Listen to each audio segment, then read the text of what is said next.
magandang tanghali po, Dabarkads. Happy Thursday po sa inyong lahat. At happy weeksary, happy 42nd weeksary po sa Aldab Nation. Ayan, maraming salamat po sa lahat ng bumabati sa amin ni Atin sa Twitter at sa lahat. Ayan, happy 42 weeks na tayo. Tapos 10 weeks na lang, first anniversary na. Tama. First anniversary na malapit na tayo. Sandali na lang yan. Ayan, kamusta na ba kayo? Kamusta na ba kayo? Kamusta na ba kayo? Ano, kamusta ang linggo niyo? Ako matatapos na naman ang linggo. Thursday na naman. Ako sana ay may nagagawa kayong produktibo sa bahay. Sana nakakatulong kayo sa nanay niyo. Sana matulungan niyo siya sa paglilinis ng bahay, sa paglilinis ng pinggan, sa paghuhugas ng pinggan, sa pagluluto. At sana ang summer niyo ay maging makabuluhan. Ayan, wag lang puro computer na computer. Ganyan, tumulong kayo. Ganun dapat. Ayan, at sa lahat ng nanonood po ngayon na hindi ko pa makita dahil mahina ang internet. Ayan. Hello po sa lahat ng nanonood ngayon at salamat sa pagtutok na naman sa akin. Ayan. At happy birthday kay Princess Bianca Mojado. Ayan, pasimple pa. Walang ganyan ha. Ayan, happy birthday sa lahat ng may birthday at sana mas marami pang birthday kayong dumating. Ayun na nga. So, magpapakilala muna ako. Ako ay si Meng, also known as Divina. Mengay, also known as Divina. So, naisip ko na tawagin ako sa tuwing ako'y nag-live chat bilang Mengivina. Ayan, Mengivina. Pinagsamang Mengay at Divina. Mengivina. So, ayan. Itanong kay Mengivina. Ayan. Pwede yun, itanong kay Mengivina. Ikonsulta kay Mengivina. Ayan. So, ayun na nga. Kamusta na ba? Kamusta na ba ang buhay-buhay natin mga Dabarkads? Sana ay huwag kayong magpapalipas ng gutom at ang ganda ng weather ngayon dahil umulan kanina. Malamig dito sa barangay kung nasan kami. Nasa Valenzuela po kami. Kaya sugod na mga Dabarkads. Sure. Ang kulit eh. Teka, wala pa may messenger? Messengers! Ito na. Ay, ito na. Nakuha natin siya sa mga tweet ng ating mga Dabarkads. Tapos din sinulat na lang Nasa natin. tweet. Oh, ayan. Ito, Ito na. Dear Ate Mengivina. Kakagraduate ko lang po ng high school. Excited na po ako mag-college pero hindi ko alam kung anong course ang kukunin ko kasi iba yung gusto ng magulang ko sa gusto ko. Hindi ko alam kung susundin ko ba sila o susundin ko ang gusto ko. Ano kaya ang dapat kong gawin? By Aris Beltran. Ayan, Aris Beltran ako. Isa tong problemang to sa mga hinaharap ng mga freshly graduate ng high school kasi panahon ngayon nga lagi nagkakasalungat ang gusto ng magulang sa gusto ng anak. So ayun, ang may papayo ko lang naman sa iyo ay kausapin mo yung magulang mo.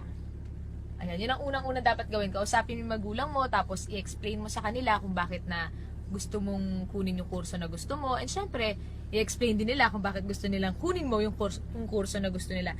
Pero i-explain mo sa kanila na meron kang pangarap. Alam mo yun, na may pangarap kang marating na gusto mong matapos, gusto mong ma-achieve kung ano man yung pangarap mo at hindi mo ma-achieve yun kung susundin mo yung gusto nila.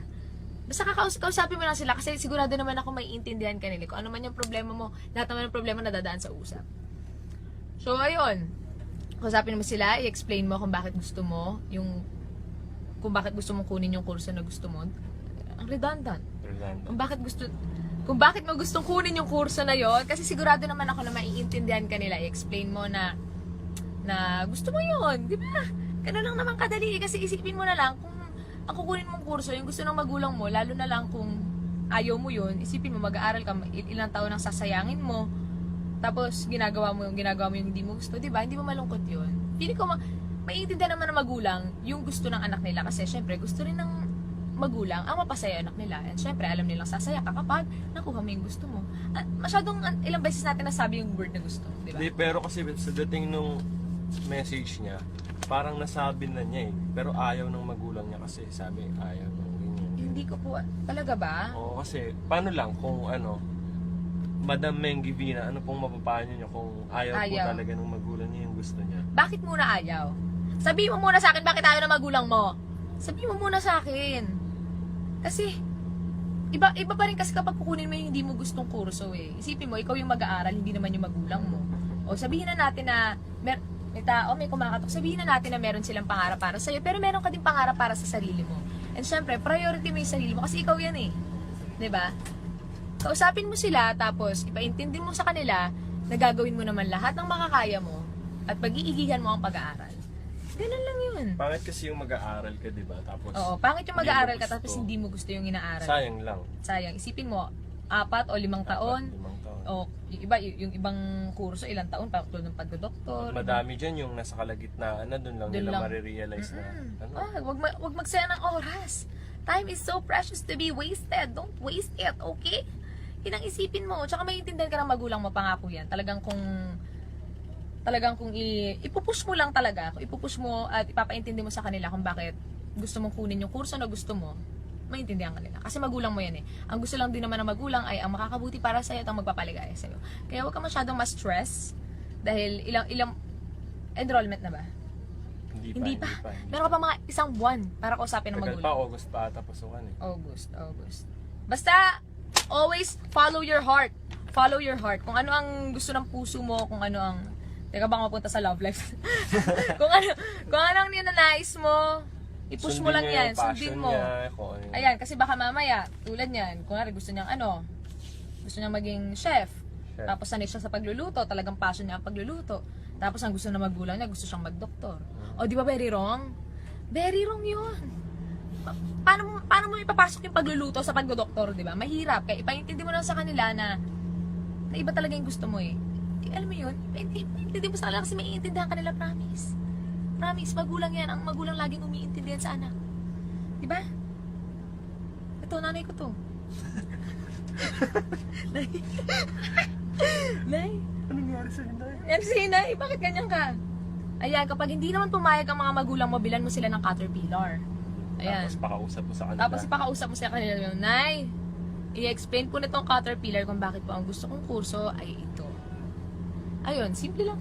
Simple lang naman, hindi naman siya ganun kalaking problema. Basta ipaintindi lang. Kausapin mo, ipaintindi mo sa kanila, and pray ka na lang din. Japan, just always pray at night. Hingi ka ng guidance kay Lord. Kasi minsan yung ibang magulang hindi Japan? Japan, just always pray at night. Okay. Ano ba? Japan, just always pray at night. Ang tagal ko na. Japan, Italy. Anong Italy? Ikaw talaga ang love you. Ikaw talaga love you. Ayun, kausapin mo lang, compromise. Yung parents mo magka-compromise. Kasi ikaw yan eh. Ikaw yung mag-aaral, hindi naman yung magulang mo. At gusto mo yan, pangarap mo yan, hindi nila. Ang gusto lang din naman nila ay sa huli ang mangyari ay mag-succeed ka sa career path na pipiliin mo. So ayun, paintindi mo lang sa kanila, maintindihan nila yan. Ang mga magulang natin, mahal tayo niyan. Kahit gaano pa kahirap iintindihin tayo, basta papasaya lang tayo. Ganun. Diba no? Paano ka, Caterpillar? Ayan, so ayan, sana may natutunan ka at sana nakatulong ako. Kahit, sana nakatulong ako, Aris Beltran, sa problema mo. Ayan, sana nakatulong ako sa'yo dahil kung di naman ako nakatulong sa'yo, huwag ka na manood sa susunod, Char. Kung di man ako nakatulong sa'yo, humingi ka pa ng advice para sa ibang pang kaibigan at kausap. Basta, ang best way para masolusyonan yan ay kausapin mo yung magulang mo. Okay? Dahil kayong dalawa, dahil between you and your parents na yan eh. Basta follow your heart and achieve your dreams, no matter how hard it takes, no matter how long it takes. Japan. Just always pray at night. If you need guidance, just ask for the Lord's guidance. Ganon. Hindi ka pupunta sa guidance counselor, hindi ka pupunta kay Mengivina.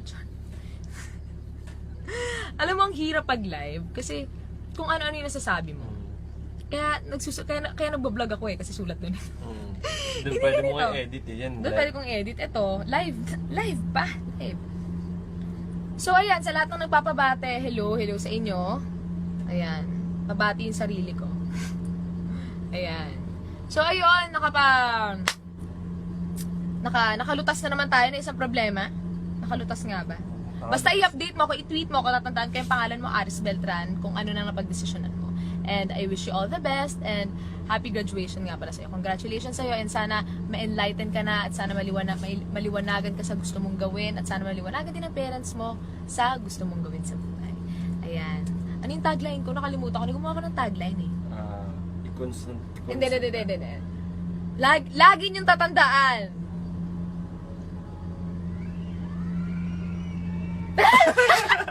Lagi niyong tatandaan na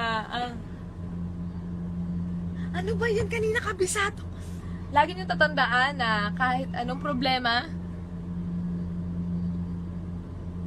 Itanong lang kay... hindi Hindi ba? Kahit anong problema, oh my God, live tayo. Kahit anong problema pwedeng masolusyonan basta tanungin kay Meng Divina na pwede nyo i-consulta, no? I'll get back to you on that. Okay? Ayun, yung tagline ko nakalimutan ko, so bukas na lang kakabisaduhin ko, alalahanin ko. At ayun, susunod na, Classroom Superstar, kaya tutok na sa Itbulaga. At after Classroom Superstar, kaya serye na, naku, ano kayong mangyayari kay Divina at Alden ngayong week serye nila, naku, ano kayang pasabog ang meron. Ako, Excited ka na ba, Meng Divina? Ayan, yung kalahati ko, ayan. Siyempre, excited na ako. Isipin mo naman, 42 weeks na, ang tagal-tagal na. So, ayun, nakalimutan ko yung tagline. Yung tagline, naalala mo ba yung tagline? Ano yung tagline? Kahit ano